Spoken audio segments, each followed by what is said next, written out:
There'll be an extra fee for that. I'll think about it. Being too popular can be such a hassle.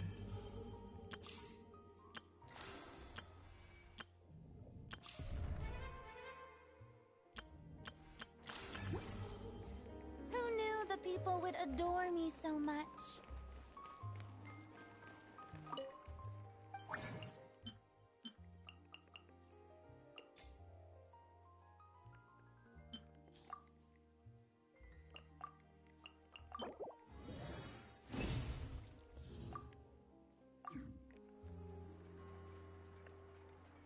Exactly, but none of them believed me.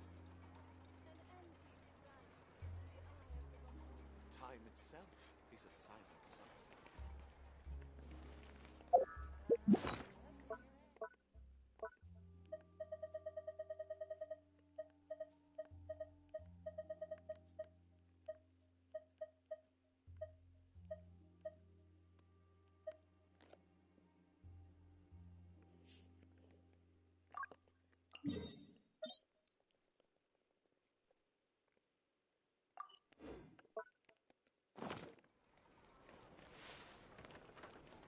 Ad Astra.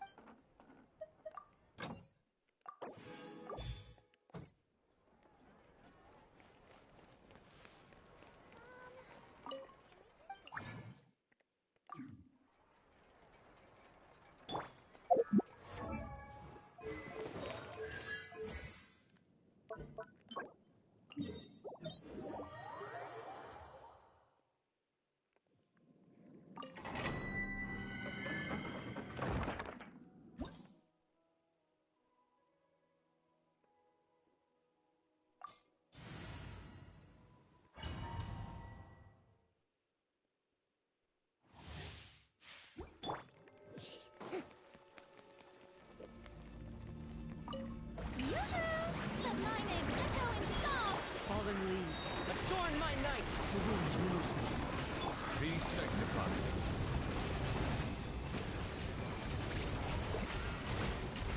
Silence!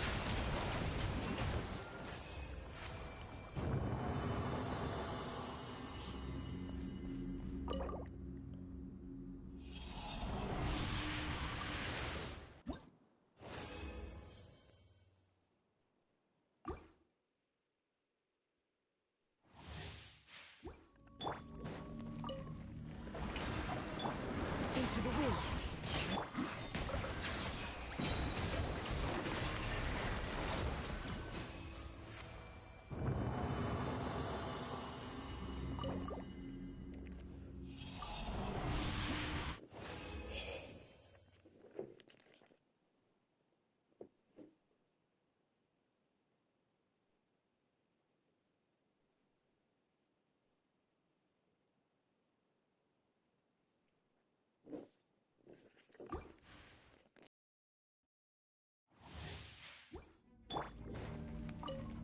Shower me with... The wind knows me. Let the mighty be humbled. Huh.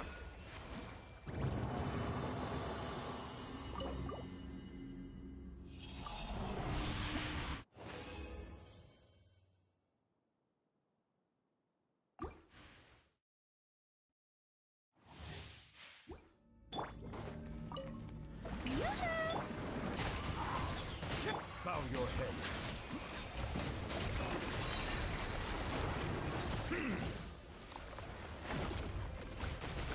The risk is growing, but it poses no threat to me.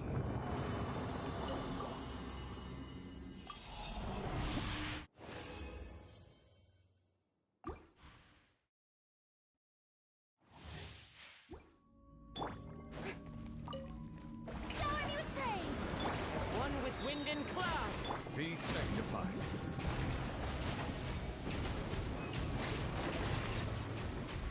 Settle down.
Strike a pop!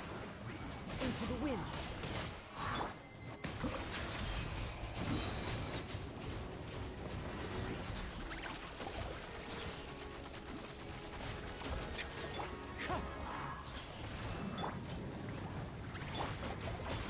Silence.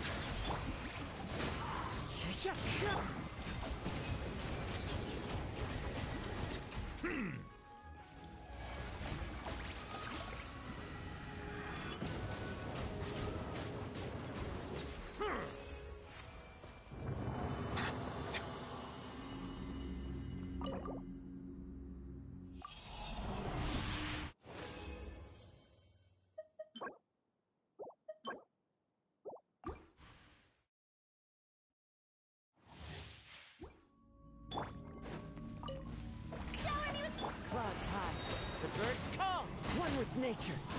Let the mighty be humble.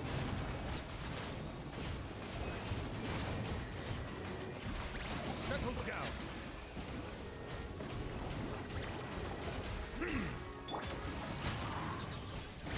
Fallen leaves. Adorn my night.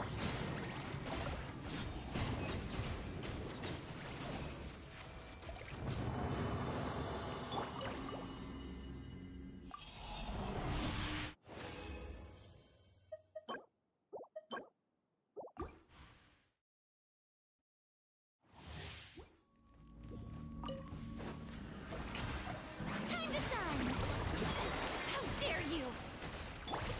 Into the wind. Be sanctified.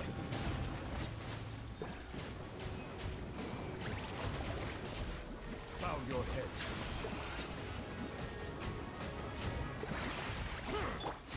One with nature.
Squall and fury.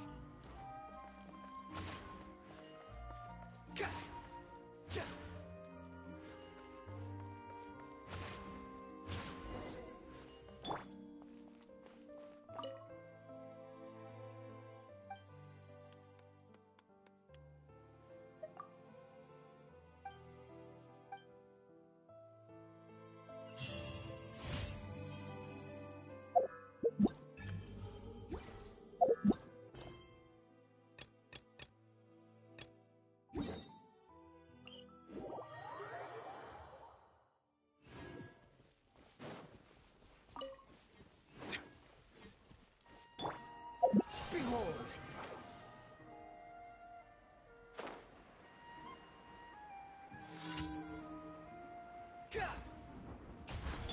Yoo-hoo! Let my name echo in song! Clouds high. The birds call into the wind.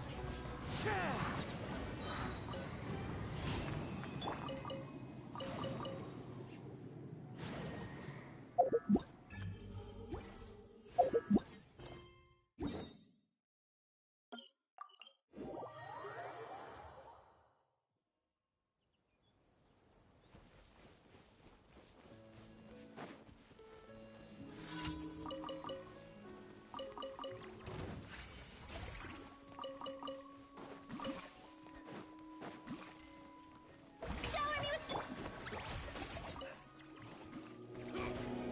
Run with nature. Silence!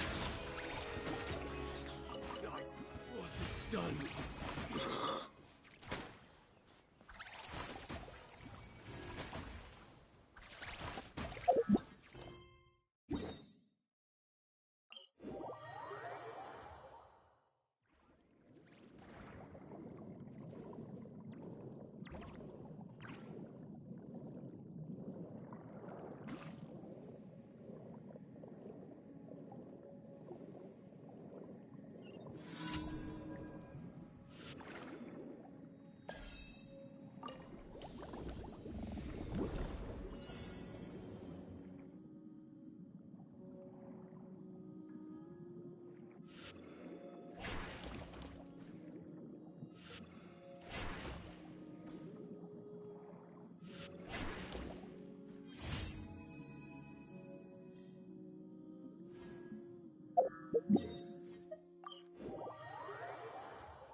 Ad Astra.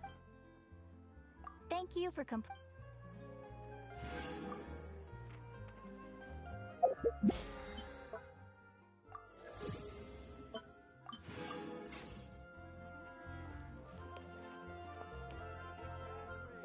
There'll be an extra.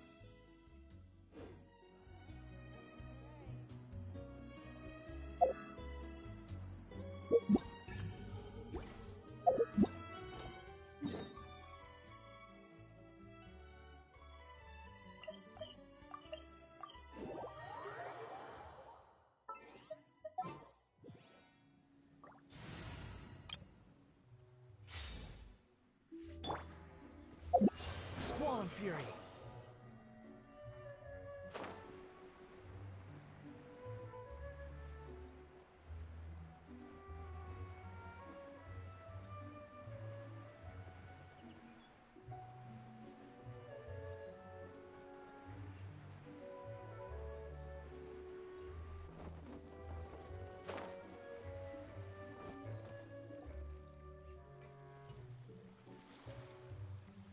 Ah, it's you two again. I must say, you look a bit pale. Did you have trouble sleeping last night? a little. Perhaps if you had less on your mind, you'd be able to absolve yourself of such troubles. So what are you planning to do now? Catch up on some sleep? Or should I give you some time to rack your brain for a topic to discuss before I ask any questions? Although I must profess to being curious. Without child here, how do you plan on distracting me? Us? Distract you?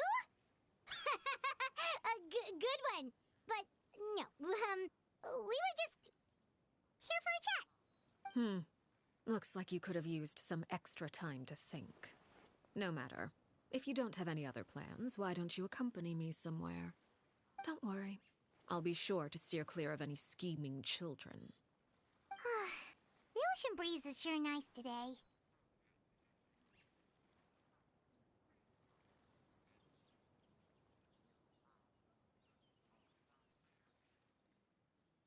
Children always think they can hide things from the grown-ups.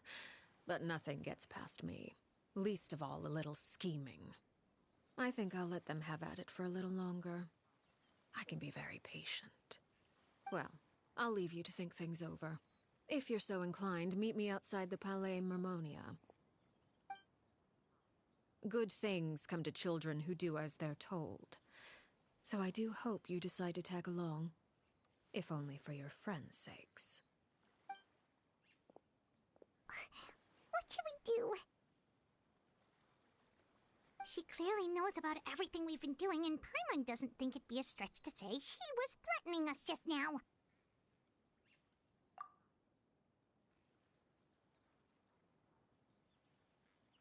Oh, good idea.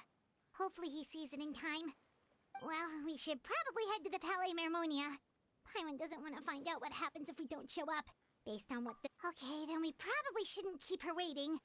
It seems like Linny and the others are on thin ice, so let's do our best to not get them in any more trouble.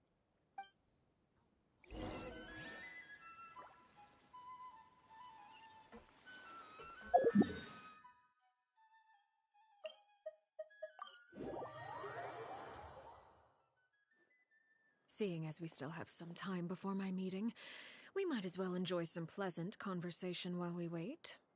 I'm glad to see you get along with my children. Being surrounded by good companions is necessary for a child's development. You're not planning on doing anything to them, are you?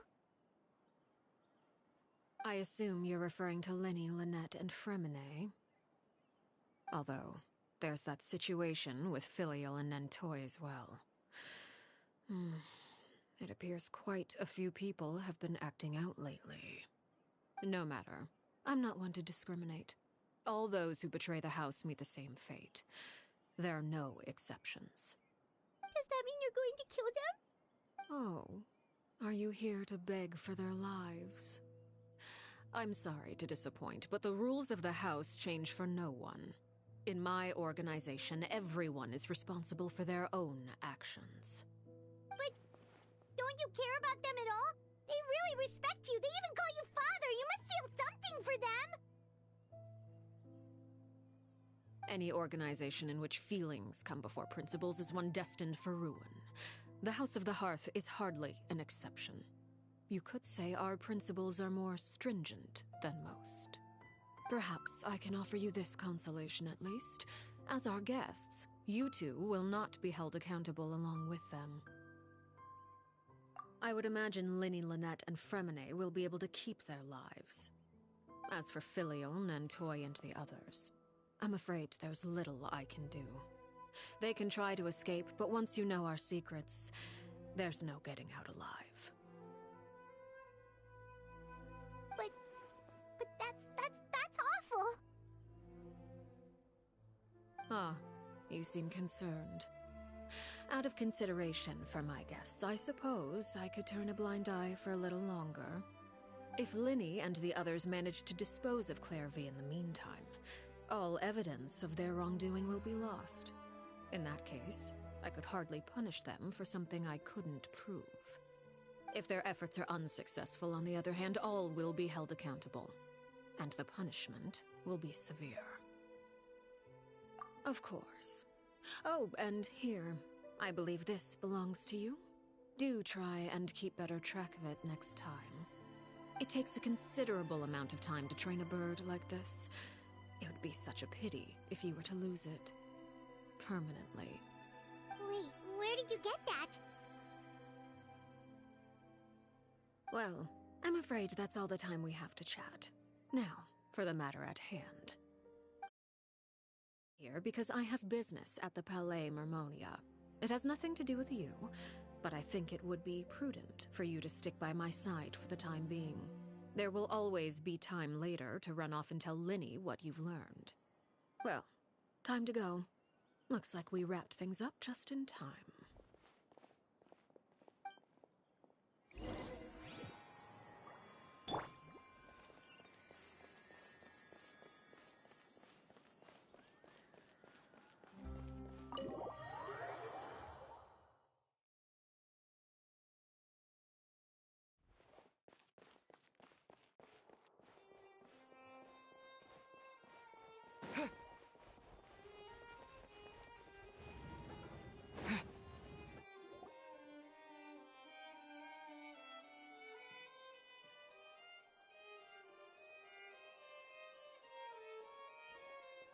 It's been a while, Monsieur Neuvillette.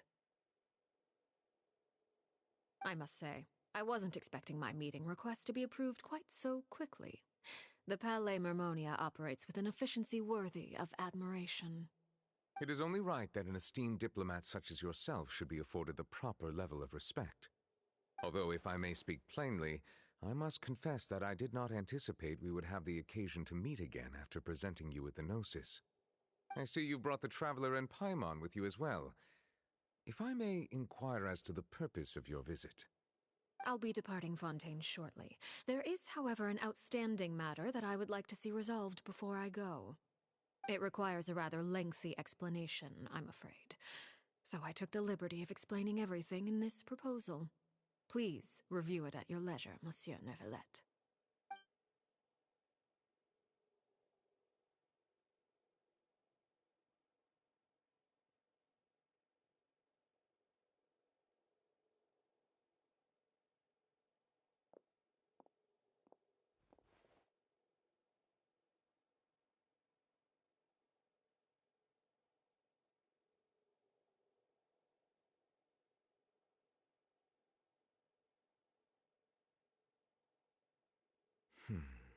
I understand your request. However, at the risk of causing offense, I must admit that I fail to see why you would wish for such a thing. I heard you have a certain fondness for water tasting, Monsieur Neuvillette, so allow me to use water as an analogy. A family is like a large body of water with countless rivers flowing in and out. As someone who watches over this system, I would hope that each river that flows from the source will eventually reach the ocean. Of course, objectively speaking, I know this is impossible. Most of the rivers will dry up along the way, disappearing into the ground and leaving nothing but a barren riverbed behind. Not all rivers are destined to reach the ocean, but I would not see their existence rendered meaningless. I believe the water that flows within them is simply meant for a different destination, like a field in need of irrigation. Or perhaps the glass of a certain water-tasting enthusiast. Did you get any of that, Traveler? Your words paint an optimistic picture indeed. Allow me to remind you, however, few among us are willing to sip from a glass filled with tainted water. It may have been tainted at one point in time, but not to worry. I'll make sure it's strained of all impurities and returned to its cleanest form.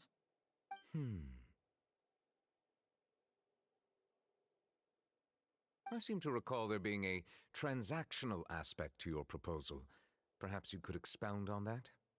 If you accept my proposal, Monsieur Neuvillette, I will gradually withdraw my forces from Fontaine.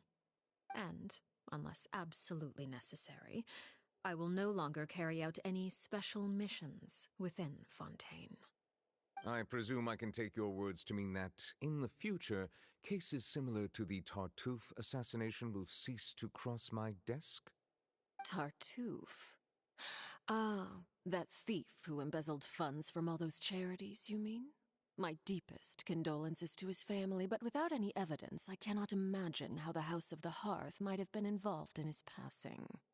Of course, if you accept my proposal, Monsieur Neuvillette, I'm sure certain measures could be taken to reduce the frequency of such troubles. You choose your words carefully indeed. In that case, I am inclined to accept your proposal. My thanks for your generosity, Monsieur Neuvillette. Well, with that settled, we should be going now. I took the liberty of bringing along 2 bottles of spring water from Snezhnaya for you to enjoy. I do hope I get the chance to hear your impressions. Perhaps at our next meeting, yes? Indeed. I trust you would not overlook your commitment in the meantime. All right, Traveler Paimon. Time to go.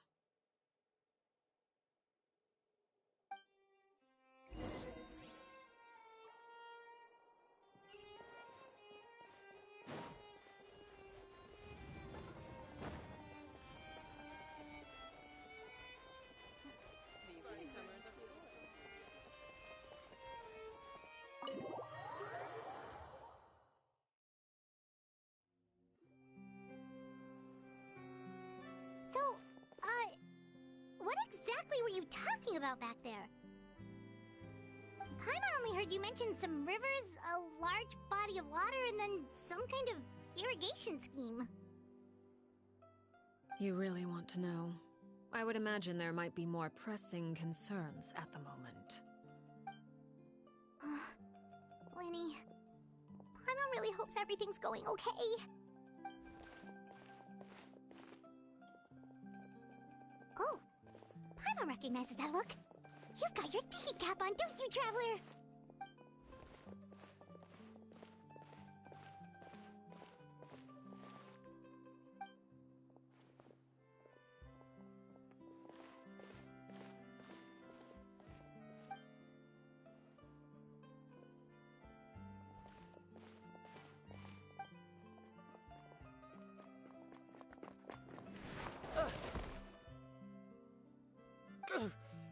Oh, shoot.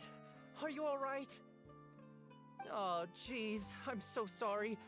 I was so focused on selling these papers, I wasn't looking where I was going. Well, let me make it up to you at least. Here, take this paper. On the house.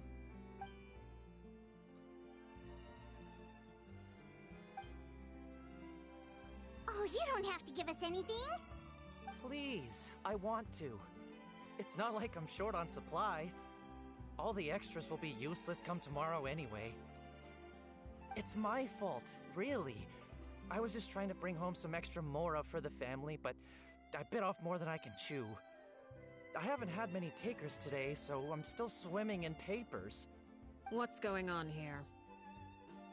Nothing much. I just ran into your friend here on accident. I should probably get going, actually, so... Hold on. Of course, I'm happy to compensate you with mora, it's just... I don't have any on me at the moment. I'll take 3 papers. Here. Your payment. Oh! Thank you for your patronage. May the Archons bless you with good fortune. If only I had the chance to run into such generous customers every day. I should probably just take on a smaller inventory though, right? I'm getting married soon, so sometimes it's hard to not get ahead of myself. Anyway, I should head out. Goodbye! Well, now that my affairs are settled, we should take the boat back to Poisson. We've even acquired some light reading to enjoy along the way. Actually, why don't we stick around for a little longer? Paimon just realized how hungry she is. She can't head back to Poisson on an empty stomach.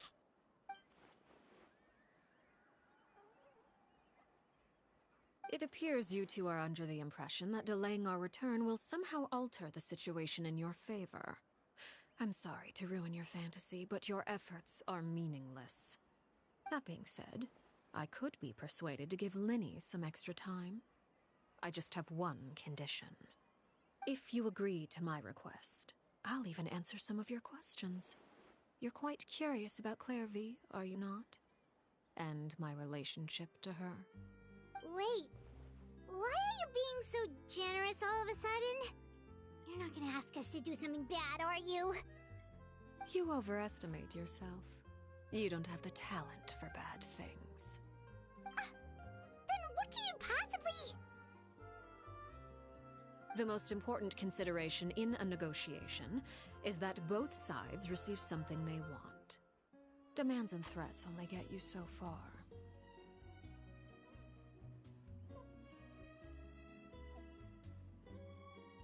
Wonderful. Here it is. When the time comes, make the choice that you deem most appropriate in the situation, and lend your help to the House of the Hearth. Okay. Sounds normal enough. But what do you mean, when the time comes? When is that supposed to be? That is for you to decide. Then we have a deal. Follow me.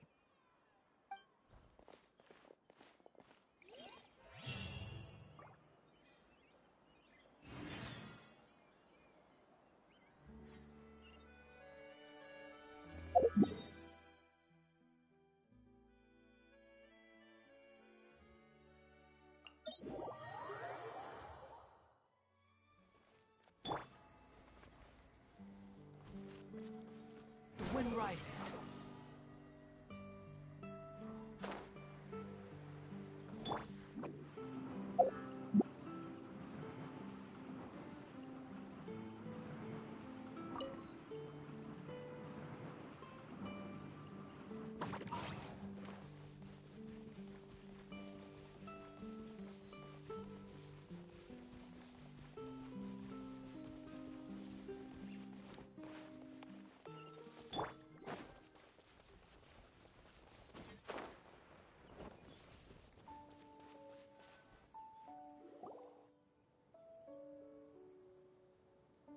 What is this place?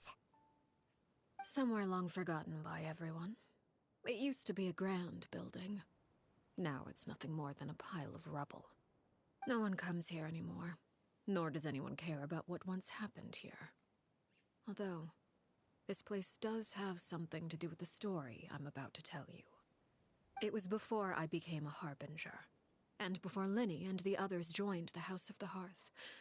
Due to certain events, I first killed Clairvy and then her mother. And this is where it all happened. You were the one that killed Clairvy? Patience now. Allow me to explain Clairvy's side of the story first. I'll start from the beginning. Clairvy was 6 years old when she was brought by her mother, Crucibina, to live in the House of the Hearth. From the outside, it seemed like a fairy tale. A thriving family made up of kind adults and friendly children. Crucibina was the knave at that time, and the House of the Hearth was under her control. She was Clairvy's mother by blood, but she was also the mother to all the children in the house. Clairvy was happy here, for a time. But she quickly realized that being part of this family wasn't a fairy tale at all. It was a kind of purgatory. Purgatory? Exactly.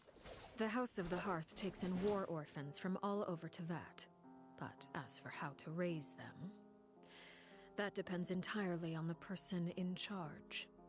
Crucibina came up with a novel idea. She would teach the children to fight, force them to duel each other, and then crown as the king of the house the child who proved themselves most worthy of inheriting her title. It's difficult to estimate the number of children who died or were maimed in the process. There's little I can say about the ones who died. The ones that emerged with permanent injuries, on the other hand, well, they still served a purpose. They would be handed over to the doctor to be experimented on, or sent away on dangerous missions. Nothing more than tools to be used and then discarded. So those were the experiments Clairvy was talking about. But what actually happened to her? You said that Clairvy was Crucibina's daughter, so if Clairvy tried to convince her to stop what she was doing, Crucibina probably would have listened, right? Despite being Clairvy's mother, Crucibina cared little for her daughter. She forced Clairvy to join the House of the Hearth only as a means to demonstrate her own impartiality as a mother, to prove that she treated all her children equally. Clairvy did try to convince her mother to change her ways, but it was to no avail. After her efforts failed, the only other option was to rise up and try to fight back. Unfortunately, the other children had already been thoroughly indoctrinated into the illusion of happiness Crucibina had created. Of course, there was one exception. Someone Clairvy's age who knew the truth about the House of the Hearth. Her name was Peruere. Wait, the friend that Clairvy mentioned? Friend, huh? I suppose we can call her that for now. Clairvy was a cheerful and passionate person with a tenacious spirit. Peruere, on the other hand, was rather cold-blooded. Her cold-blooded nature allowed her to see through Crucibina's facade. Yet, it was also this cold-bloodedness that prevented her from acting against it. At least at first. While Clairvy longed for freedom, Peruere was convinced that, amid all the fighting and violence, she would make it until the end. Despite their differences, the two became fast friends, united by their knowledge of the truth. Clairvy told Peruere that she hoped to create a real family, where no one would be killed or sacrificed. There may have been a certain naivete to her ideas, but Clairvy proved her determination many times over. She tried countless times to run away, ask for help, or expose the truth. But her efforts only earned her beating after beating. The only thing that kept her going was her strength of will. Even with her body racked with pain, she would still stand on her tiptoes and open the window at night. She and Peruere would look out at the moon together, a fierce longing for freedom shining in her eyes. But one day that light simply vanished. Oh no. What happened? Her hopelessness resulted from a culmination of things. 10 years had passed. 10 years worth of failure after failure. She and Peruere weren't children anymore, but finding any chance to escape still seemed as hopeless as ever. It was during this time that Peruere suggested a new plan. If escaping was out of the question, why not take down the very person sitting on top of this throne of lies? Mother herself. Clairvy rejected that proposal. She claimed that, as a famous harbinger, Crucibina possessed an unimaginable amount of power. Trying to kill her would have an incredibly low chance of success. Clairvy never gave another reason, but Peruere could see it written all over her face. Clairvy still thought of Crucibina as her mother. Killing her own flesh and blood was a line she couldn't bring herself to cross. If she couldn't escape and fight back, then only one option remained.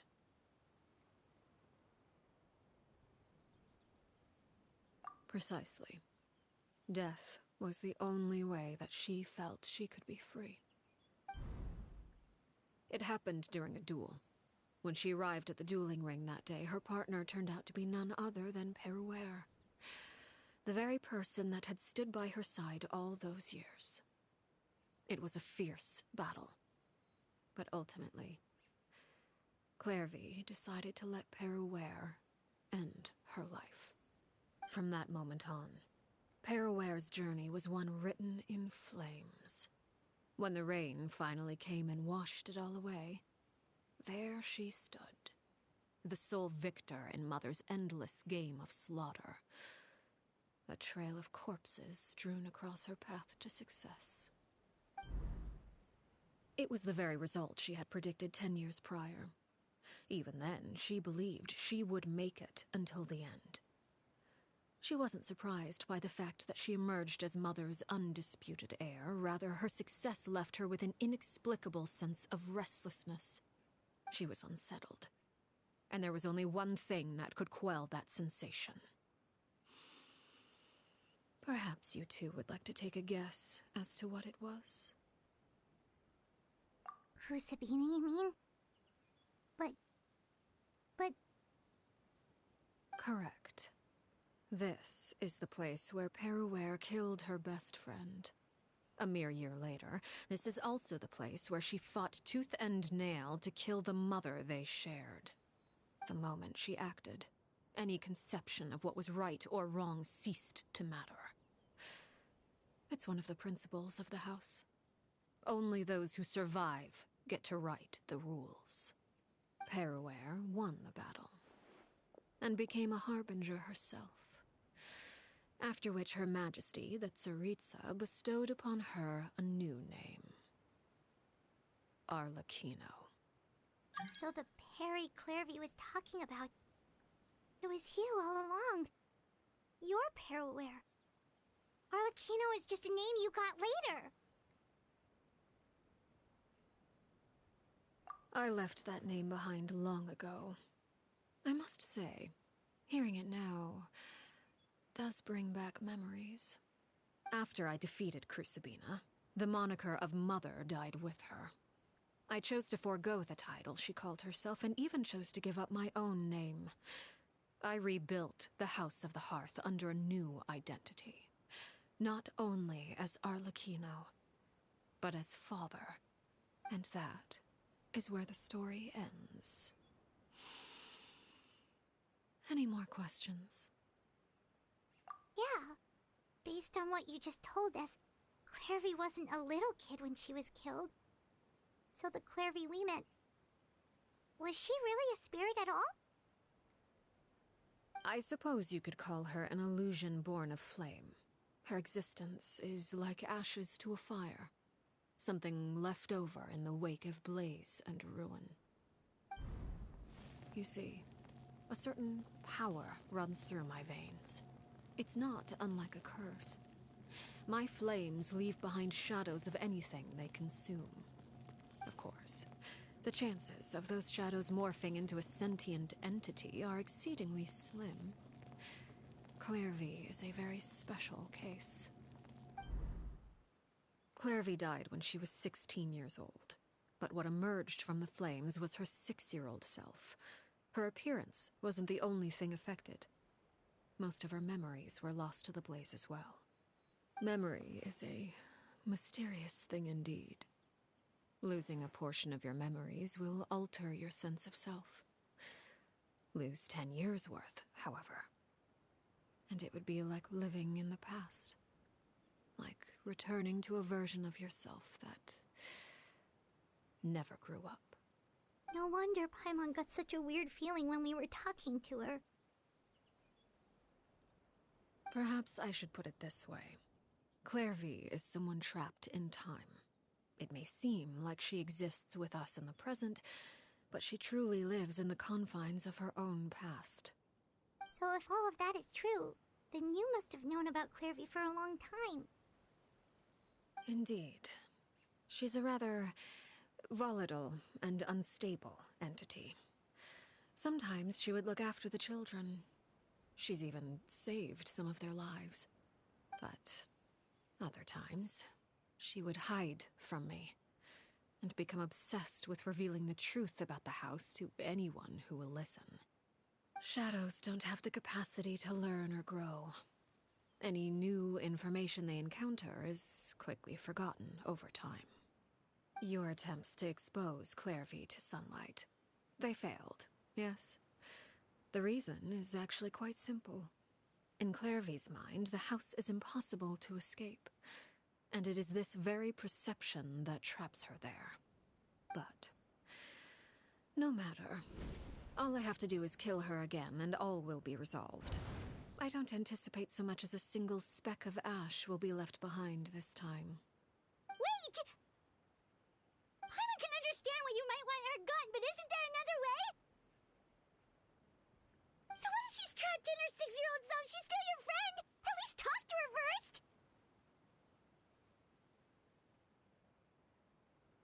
It's too late for that. She broke the rules, and now she must be punished. That goes for Filial and Nantoy as well. She's had quite the effect on them. I hope you understand. The difference between Crucibina and myself lies in our formulation of the rules, not our policy for enforcing them. Upholding the rules without question is a trait we both share, because that is how a household should be run. Is this really what you want to do? Whatever could you mean? Don't you want to say a proper goodbye at least?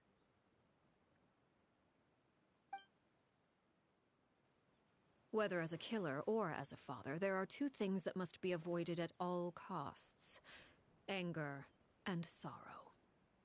Anger makes you impulsive. Sorrow causes you to waver. Well, it appears it's about time to proceed.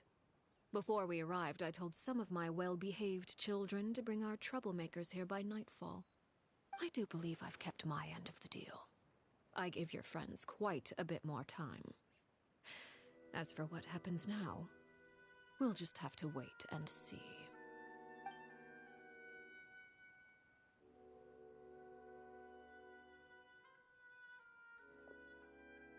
Here they are, Father. You gonna execute him? Seeing something like that would actually be a first for me. Lenny! I'm sorry. I heard about how you helped buy us more time. But I still failed. I couldn't find a way to fulfill her wish. Huh? Are you... Perry? Indeed, it's been a while, Clairvy. Perry! Shh. Stay right there. I'm sorry to postpone our reunion, but first, I believe certain scores need settling.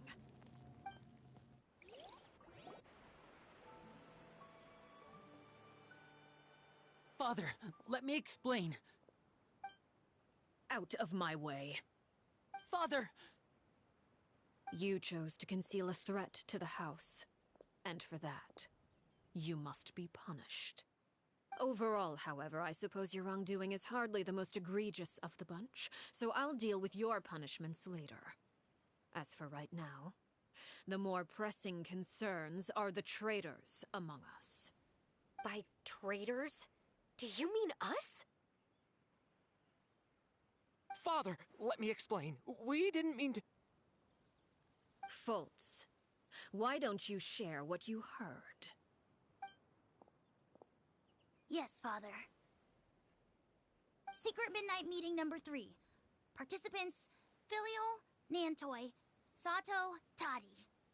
Nantoi clearly said, if only Father wasn't the one who took us in. Sato added, I'm sick of this life. I just want to live as a normal person.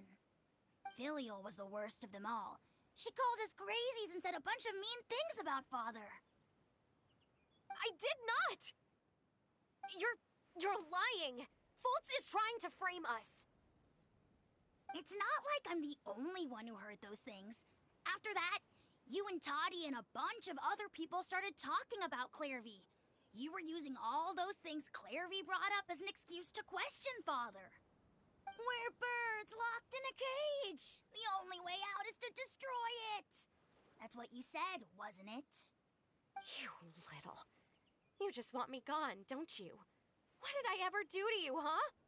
And you, Sheplo, have you forgotten who stood by your sickbed, watched over you, and changed your dressings? Come on, let's hear it then. What's your reason for all this?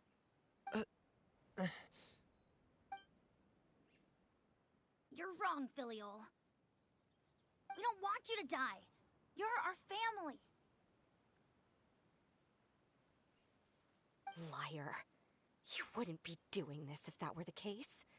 So why? Why have you backed us into a corner? We all live in the House of the Hearth. You know the type of work we do, Filial. A single betrayal can cost dozens of us our lives. It's not like it's never happened before. That kind of thing is hard to forget. That's why the House of the Hearth cannot tolerate any form of betrayal. Ever since we came to Poisson, you've had 7 secret meetings. A lot of the things you talked about really crossed the line. You've been spying on us for half a month? Wait a second. Now that I think about it, the move to Poisson was just a way to make it easier to spy on us, wasn't it? Because we were all in one place. You've had this planned all along. Filial, Nantoi, I'm sorry. I owe you both my life. I owe Clairvy too. If it weren't for all your help after I got poisoned, I wouldn't be standing here today. If this were any other situation, I would do anything to repay that kindness, even if it cost me my life. but... rules are rules. I'm sorry. My hands are tied. Why? Why? That's enough, Filial. We made a mistake, and we should own up to it. We broke the rules, plain and simple. And now we have to face the consequences. I'm sorry, Chaplot. Fultz. I'm sorry, Father. We accept our punishment. Chaplot, according to the rules of the House of the Hearth, how should these traitors be punished? All those who betray the house pay with their lives. And so it shall be.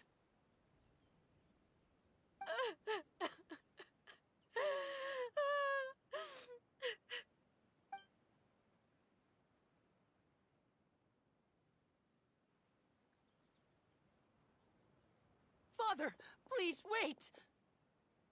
Something you want to say, Linny? Please reconsider, Father.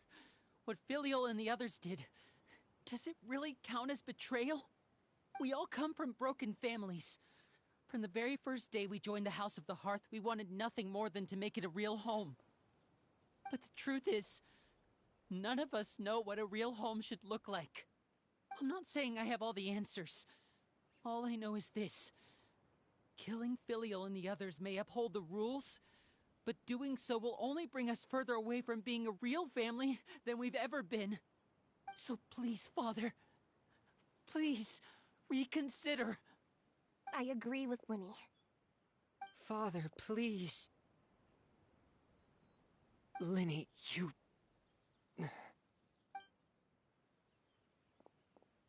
I also agree with Linny.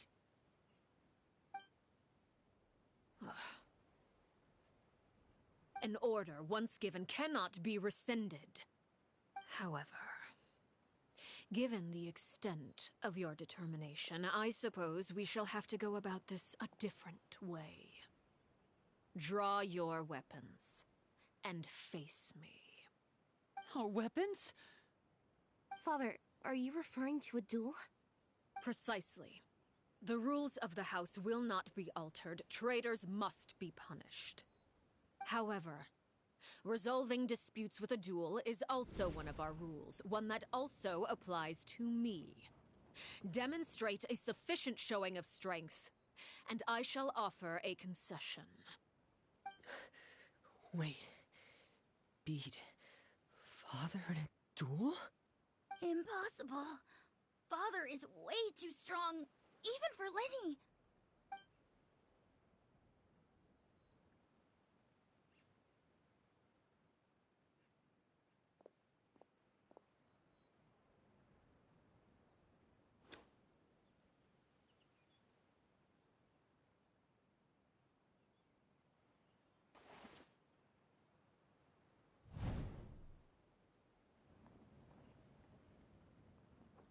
Did you hear that, Traveler? Lenny and the others have to duel the knave. What should we do? Can they really win something like that? If they lose, those people from the house are really gonna be executed. Hey, are you listening?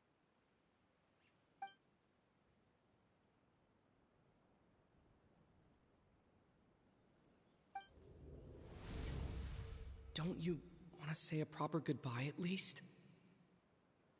Anger makes you impulsive. Sorrow causes you to waver.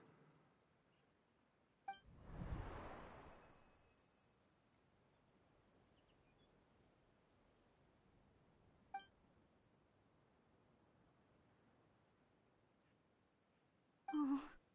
Looking at that expression on her face, she seems really serious about this. Guess that means there's no chance she's throwing the duel on purpose, huh?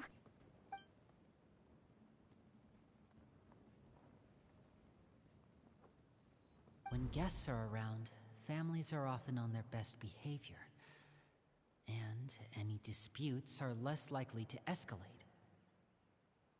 When the time comes, make the choice that you deem most appropriate in the situation, and lend your help to the House of the Hearth.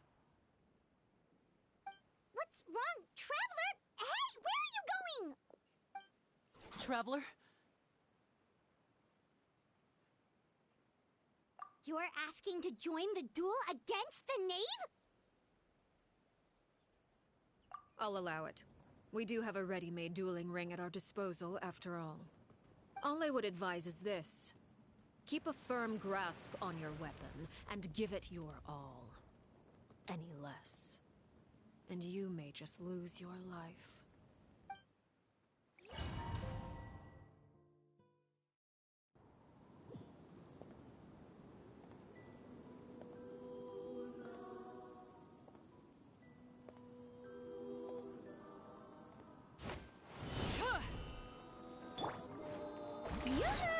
Let the world come alive! Ninjutsu! Now's our chance. My turn. Now that's more like it.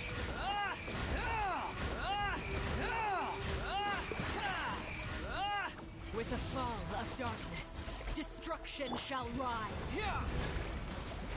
Have a taste of purgatory. You alright? Is it my turn now?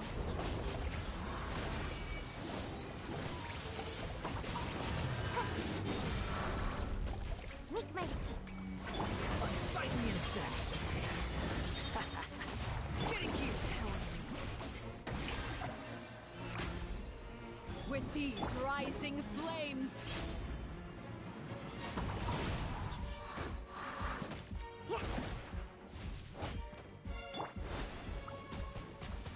closer now. Watch out for Father's movements. Not bad.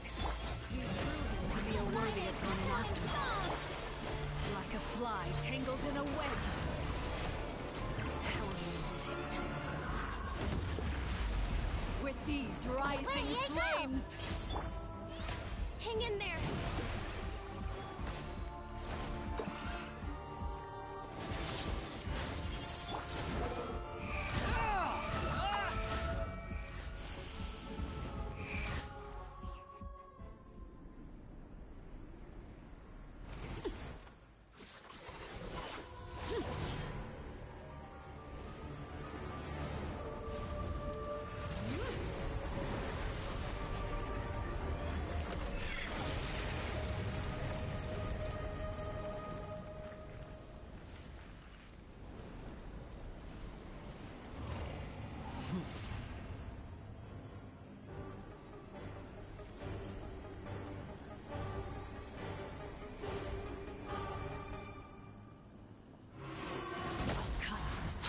Far away.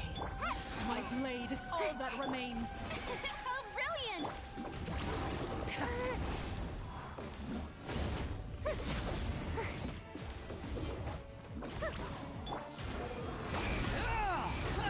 That's far enough.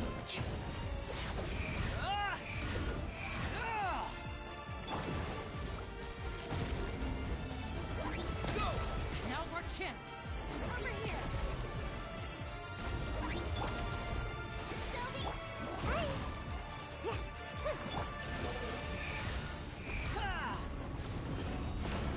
The sun and moon have set. Only ruin remains. Watch out for Father's movements. Look out!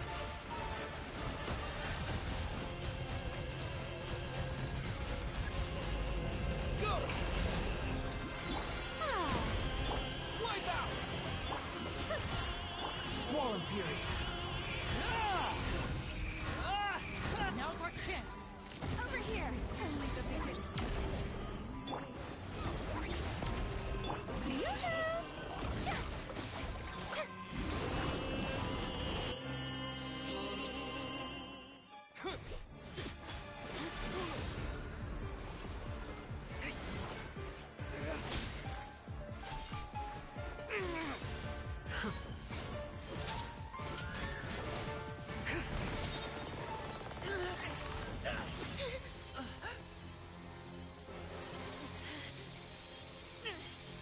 You should know better than to crowd in one place.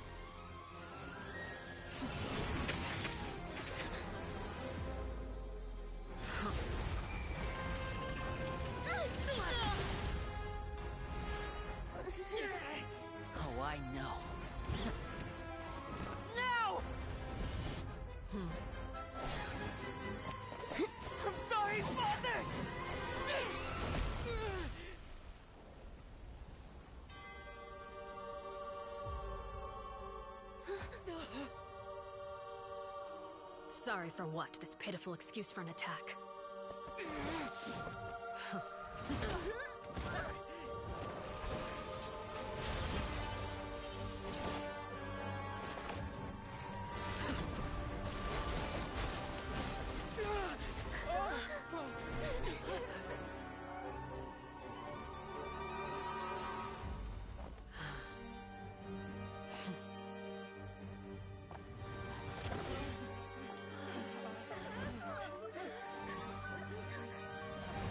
Father, no!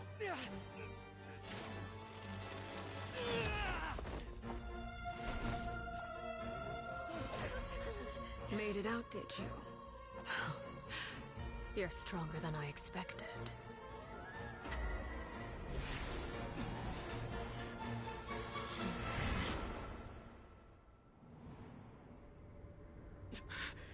A crimson moon? I can't move.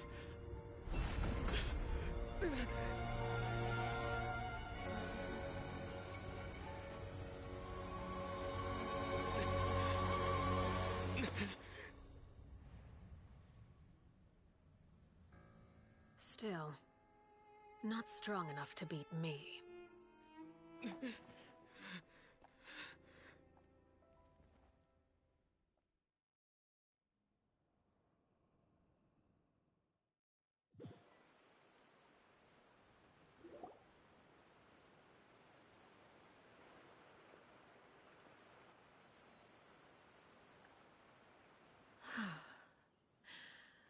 I believe we can end things here. It's not often that we get to enjoy the company of guests, after all. We wouldn't want things to get too out of hand. Brother, are you all right? Lenny. Given that I am the victor of this duel, as agreed, the punishment stands. No! I never thought things would end like this.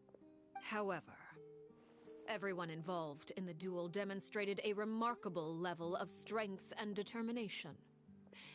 In light of this, I'm prepared to change the method of execution. Elwar, the bottled flames I gave you for safekeeping. Do you still have them? Yes? I wasn't sure what they were for, but I've kept them super safe. I didn't lose a single one. Wonderful. Then, in just a moment, I'll have you administer them. Bottled flames? Indeed. They're the product of a secret experiment. Under certain special circumstances, flames can be extracted from my person and preserved. Once ingested, searing pain will spread across every inch of your body. No harm will come to you physically, but your memories will be burned away. If you can withstand the pain. When you awake, you'll have forgotten everything you know about the House of the Hearth, and will be expelled from the organization. In other words, administering this concoction will kill the version of you that grew up in the house, and give you a new identity.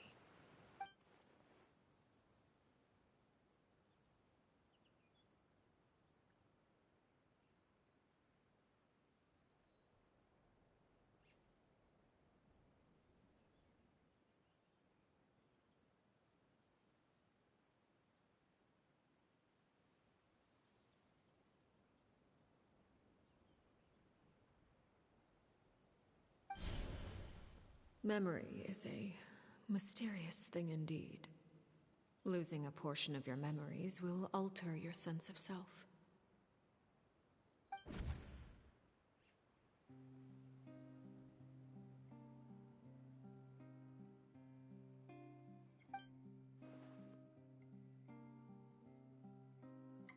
So, you're just letting us go, Father?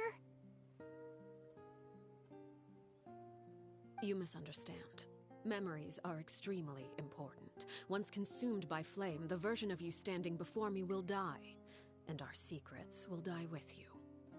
So no, I don't intend to just let you go. because the person who survives will be nothing but a stranger. Even so, I won't have to live in fear anymore. I'm sorry, Father. I'm sorry I let you down. But I really... Don't cry, Filial. You haven't left the house yet, so there are still rules to be followed, yes? Remember what I taught you. Anger makes you impulsive, sorrow causes you to waver. Don't let yourself be controlled by your emotions. Of course. I'll remember. Dry your tears, and go pursue the life you really want. Yes, Father.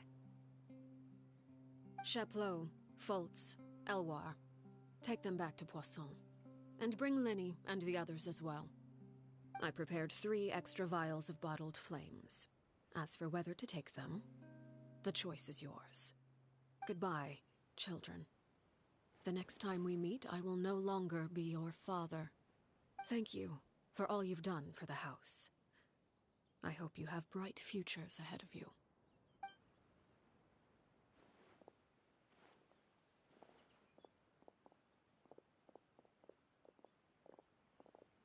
Father.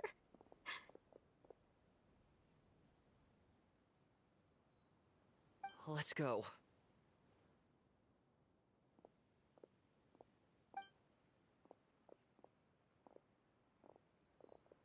Here, grab my arm, Linny. I'll help you walk back. Thank you.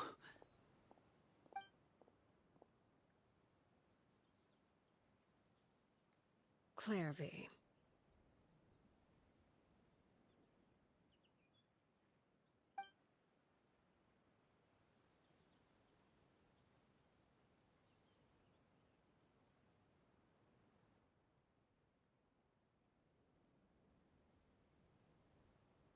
Can we talk now? I've been waiting for a super long time. You really are Perry, aren't you? I haven't seen you in so long. How come you're all grown up? Wait, did I somehow travel to the future on accident? Or am I dreaming? What a long dream. Neither. You died, Clairvy. That's what happened. You could have at least sugarcoated it a little. Look, she's that speechless. Oh. Okay then. Huh? That's it? You accepted it just like that? Yep. If that's what Perry says happened, then I believe her. Perry wouldn't lie to me. Plus, I don't really need to know why I'm like this. I'm more curious about what happens in the future. If you're a harbinger now, Perry, that means Mother is gone, isn't she? Can you tell me about it? I want to know what happened to her. And to me. You never stopped trying to defy fate. At first, no one believed you. You could only vent your frustrations to the moon. In fact, you often sought comfort in the night sky. You wanted to see the aurora, so one night we promised each other we would go to Snezhnaya to see it together. Later on, you tried to run away, but you were brought back each time. Mother spared your life, but it wasn't out of kindness. Still, you never gave up. Mother hoped that through ruthless duel after ruthless duel, she would be able to crown an ultimate victor among the children she raised. But you called on everyone to unite, to fight to a draw in order to reduce casualties. Your efforts may have only delayed the inevitable, but still. You gave them hope. You tried everything you could think of, but every attempt ended in failure. Still, you never turned your sword on Crucibina, and you never turned it on me. On that gloomy day, you told me, "For the last 16 years of my life, I've done everything I can to fight for freedom. But now, I realize that the only freedom I truly possess is the freedom to choose to die." I never imagined I would say something like that. I must have been feeling really worn down. But somehow, I still think I understand. According to Mother's plan, only one of us was going to make it until the end. And I always hoped that person would be you. If I could do it all over again, I still don't think I would make a different choice. Even when I first met you, I knew you'd be able to do what I couldn't. Is that so? Even now, I'm not sure I truly understand what kind of freedom you were trying to pursue. But as the head of the House of the Hearth, and as the children's father, I've tried to give them the most basic of freedoms. The freedom to choose their own fate. It's something I discussed with the Eudex of Fontaine. The children who want to leave the house will have their memories wiped clean of all secrets pertaining to the organization. In return, they will be allowed to live a normal life in Fontaine without being prosecuted for their past. Of course, I won't simply hand freedom to them on a silver platter. They have to fight for it and prove themselves worthy of it. Only freedom that is earned has true value. That's more than enough. That's exactly the kind of life I was fighting for. You know, Perry, I think you're a pretty amazing king, and a really great father, too. I'm really happy that you're the one who took over the house. I guess I do have one regret, though. I still haven't seen the outside world. Well, it just so happens that our dear guests over here have been to many nations and traveled to countless places. Perhaps they would be willing to tell you what the outside world is like. Really? Of course!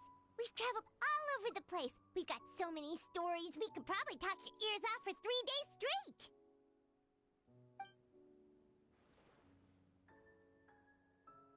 You know, I used to dream of being a bard. Playing the lute while singing into the winds of freedom.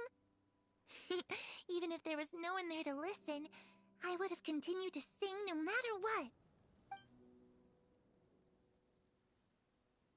Ah, that's where Mora comes from. I never knew that before. If I had some Mora, I would buy 3 new dresses. One for me, one for Perry, and one for Mother. It's just too bad Perry doesn't like wearing dresses. And Mother, well, she probably wouldn't accept something like that either. I guess I'd just have to keep them all for me then. I could wear a different one every day.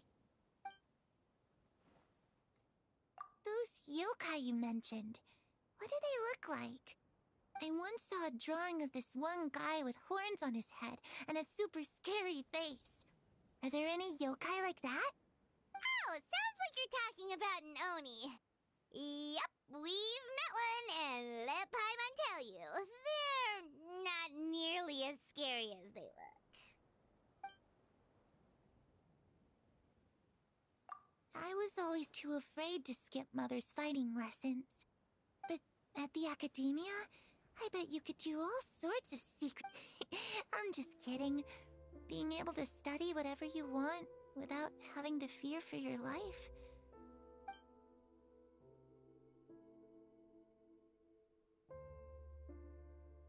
The situation was super dangerous. Lenny and Lynette were accused of committing a crime, and they were going to have to stand trial at the Opera Epicles. Oh no! That must have been hard for all of you. What happened next? Don't worry, we were able to turn the situation around super quickly. All thanks to Detective Paimon, of course. How'd you do that? Come on, tell me. Okay, so it was like this. After the failed magic show, we rushed to the scene and...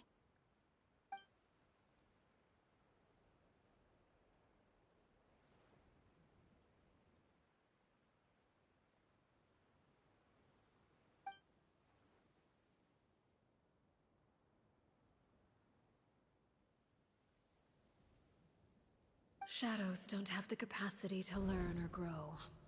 Any new information they encounter is quickly forgotten over time.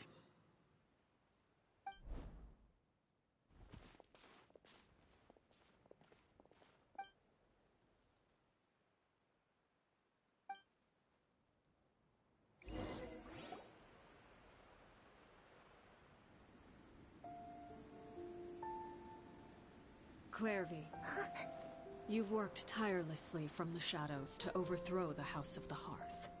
Now, by my authority as the Knave, I shall announce how this matter ends. You are hereby expelled from the House of the Hearth. You are no longer tied to this place, nor are you bound by its rules.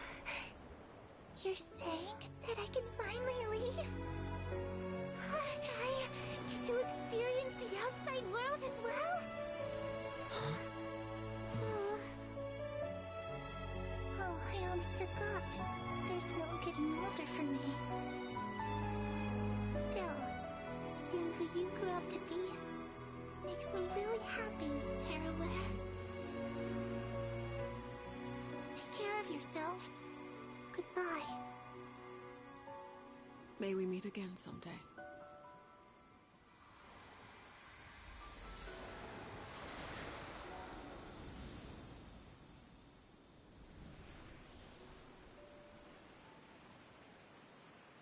Clairvy.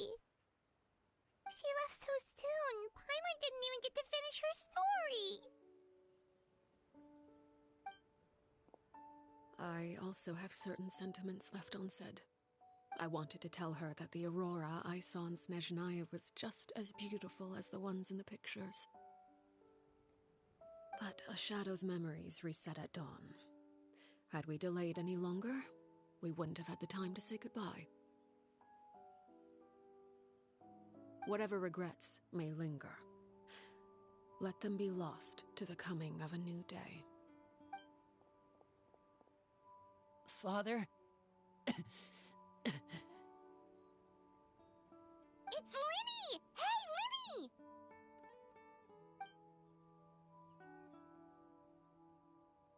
What is he doing back here? Let's go check it out.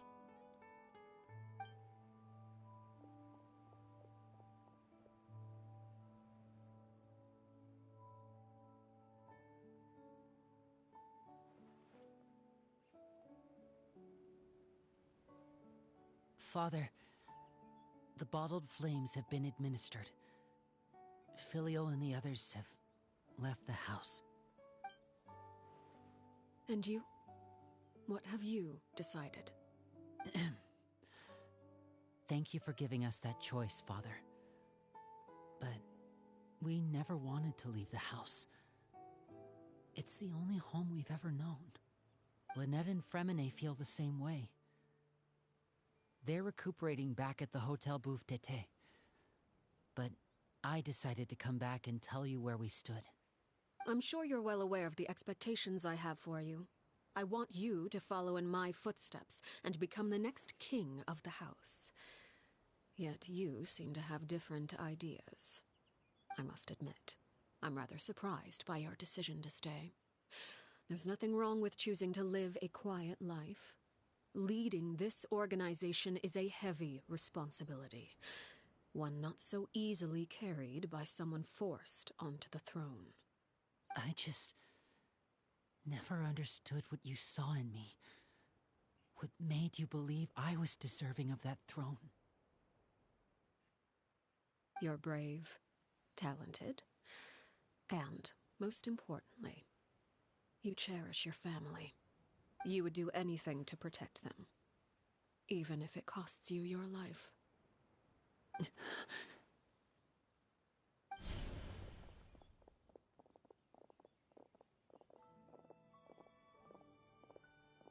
Speaking up back there was so brave of you, Linny.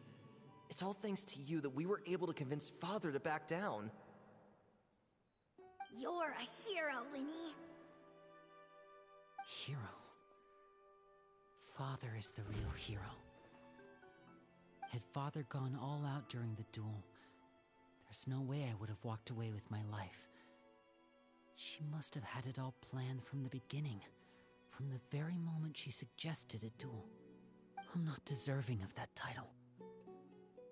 I'm not strong enough or smart enough. You're wrong. In my opinion, all you need to be deserving of the throne is conviction and the necessary strength to act on it. We may have different ideas of what it means to be a family, but you can hardly be said to lack conviction. What you truly lack is strength. For someone of your talent, though, that's something that will come with time. Even without that strength, you still chose to face me in a duel, even though the odds were stacked against you. That capacity to honor your convictions is what I truly see in you. Father. No one knows what the future holds, what tragedy or triumph may be in store. Being at the head of this organization requires the strength of will to face whatever comes. Caution will only hold you back. If reaching a certain standard were required to go after what you want, I would never have succeeded in killing my predecessor. Back then, there was still a considerable gap between our abilities. Strength may decide the ultimate victor, but those who let a lack of strength dictate their decisions or undermine their convictions will never be worthy of the throne. I understand, Father. Thank you. Children must grow up to surpass their parents. Only then can a family continue to flourish.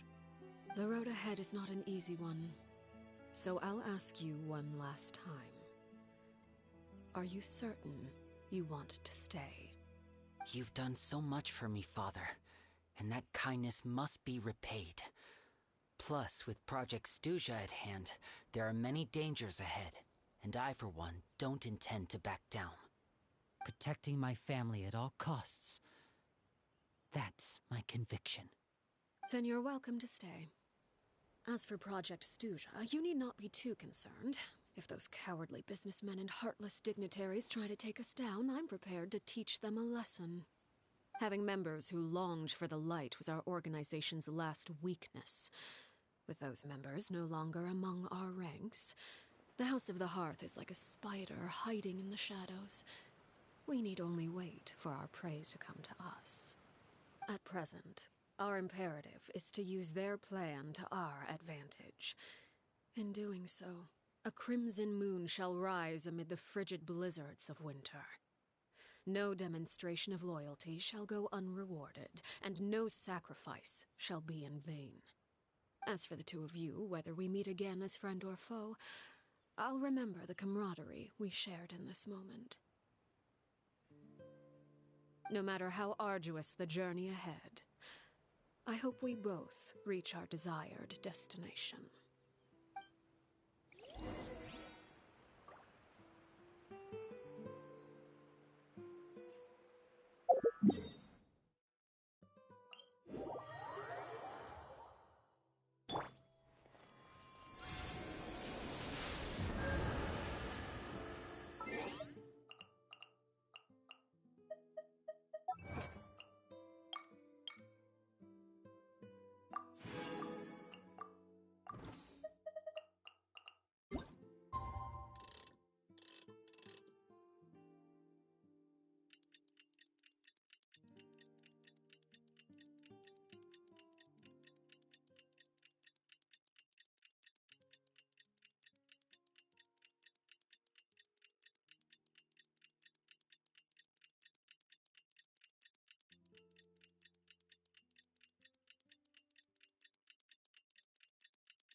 Lynette and Fremine were recovering at the Hotel Bouffe d'été?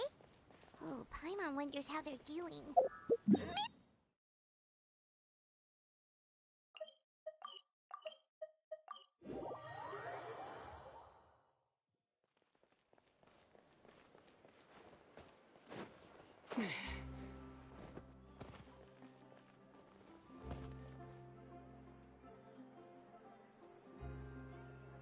Lynette? Fremine? How are you feeling? Much better. Whew, what a relief! What about you? Are you feeling alright? I knew you'd come out unscathed. Us, on the other hand, well... We've been bedridden for 2 days. I could... Oh, and I wanted to ask, is Clairvy gone? Linny and the other members have left Poisson and returned to the House of the Hearth. According to him, there haven't been any more sightings of a spirit roaming the house. I see. I'm glad. Father came to check up on us 2 days ago and told us about what happened with Crucibina and Clairvy. Actually, I've met Crucibina before.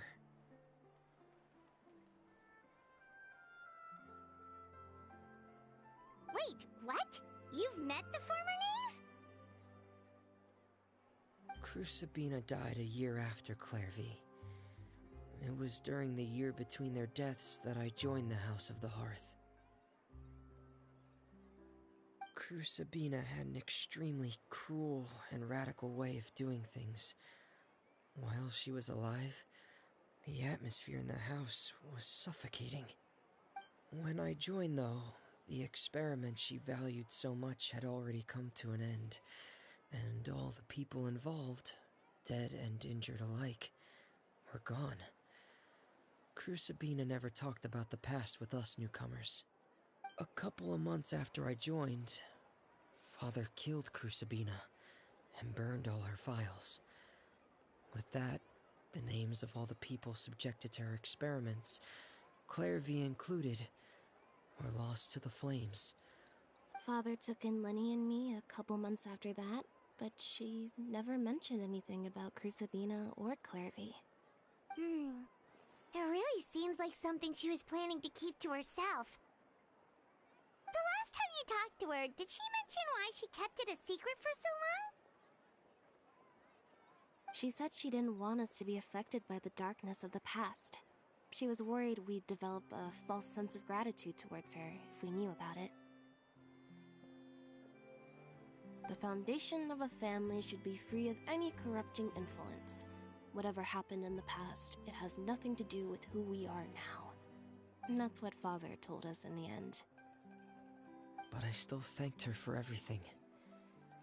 It was only after hearing about what Crucibina did that I finally realized how insignificant our lives could have been.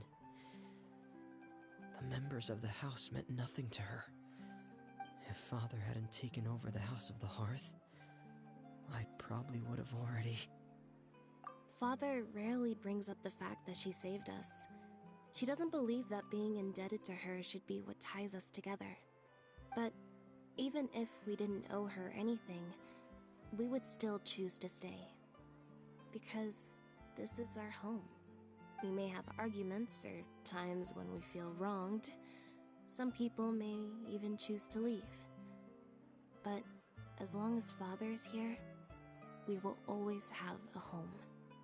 Whether the path before us is bathed in sunlight or shrouded in shadow, we'll follow Father wherever she chooses to go.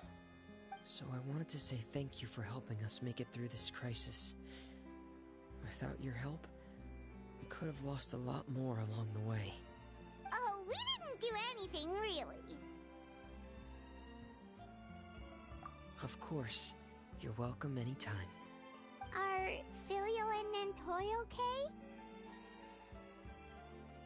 I actually saw them at a cafe this morning. They didn't recognize me. From what I could tell, they were drinking coffee and talking about one of the operas that started. They seemed happy. If I had to take a guess, I would say they finally found the kind of life they always wished for.